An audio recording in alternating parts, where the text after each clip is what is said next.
Listen to the first detail. The last train of the night announces a stop that does not exist on any map. Not after a warning. Not after someone opens the file. Before any of that, the record is already wrong. This is a Bureau of Lost Signals case file. Original fiction, reconstructed like an archive recording. The case is called "The Train Announced a Stop That Doesn't Exist." At the center is a night train, a missing station, and an announcement that adds a stop to the route. No gore, no easy monster, just timestamps, witness notes, and one mistake the file keeps making on purpose. It should be explainable. Not yet. The first version sounds like damaged equipment. The second sounds like coincidence. The third sounds like it knows who is listening. The file does not begin with a monster. It begins with a train speaker and a route map with one impossible station. Ordinary enough to be ignored until the timestamps start contradicting the room. A passenger says the carriage got colder when the speaker clicked, like the train had opened a door underwater. Then the pattern changes. The announcement lands before the signal system records the station name. The object in evidence is a route map with one fresh station sticker over an empty section of track. The audio carries rail static under the voice, but the rhythm matches no train on the line. The platform camera sees an empty station sign glowing where the tunnel should continue. Ask the obvious question. Why did nobody notice it the first time? Here is the part that made the Bureau stop treating it like noise. The archive copy includes a timetable page, printed after the train had already left. By the second review pass, the Bureau had 3 copies of the same event. One came from the live recorder, one came from a sealed cabinet. One came from a source that should not have been able to transmit anything at all. The train is not announcing the next stop. The announcement is adding a stop to the line. Then, it answers. The case rule is simple. The station appears only after the train says its name. The evidence looks harmless until it isn't. Dust on the table, a light in a window, a needle moving without a hand near it. That restraint is why the case stayed open. Nothing performs for the camera. The room simply changes its mind.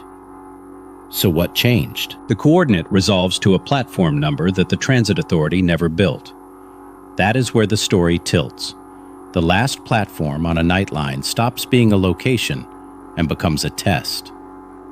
Every instrument points somewhere plausible. Every human statement points somewhere else. The evidence board splits into 3 columns. The first column is mechanical.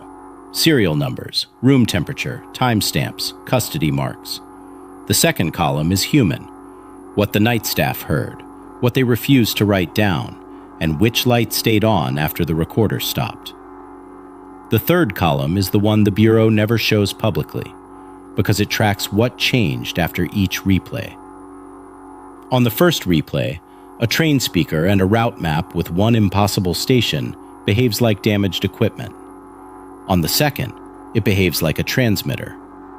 On the third, it behaves like a witness correcting the official record.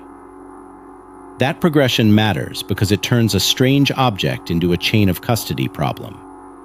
The Bureau isolates the file in a clean room. No network, no wireless card, no external speaker, and a fresh recorder with a blank index. The sound still arrives with the same low pressure under it, but the silence around the sound is different, as if the new room has been added to the recording. And this is where the room stops feeling passive.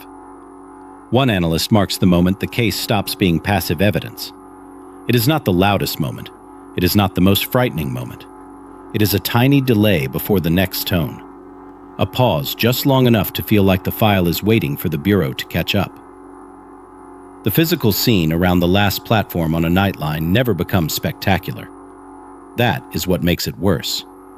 No door slams. No impossible figure crosses the frame. The proof is smaller. A shadow that should belong to equipment that is not there.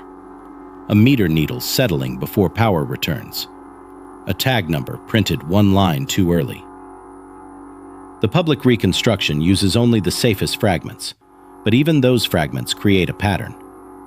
Every time the Bureau removes context to make the case easier to explain, the remaining evidence becomes more direct. The file seems to punish simplification. By mid-afternoon, the archive team tests a control phrase.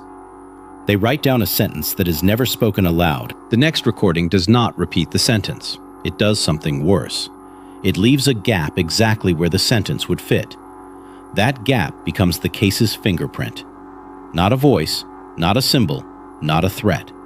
An absence with consistent timing, carried from device to device as if the missing part is the message.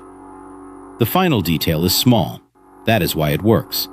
The stop is not on the line. It is being inserted into the route by the recording.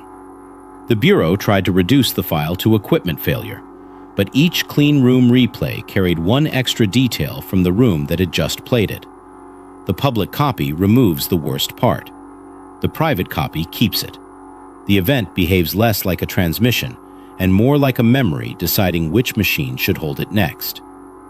The final announcement names the next passenger before the doors open. The file is sealed as a transit announcement event with map drift marked active. If the speaker clicks again, the Bureau may not be riding a train. It may be entering the route. The next file begins when a nursery monitor starts receiving waves from a room with no water.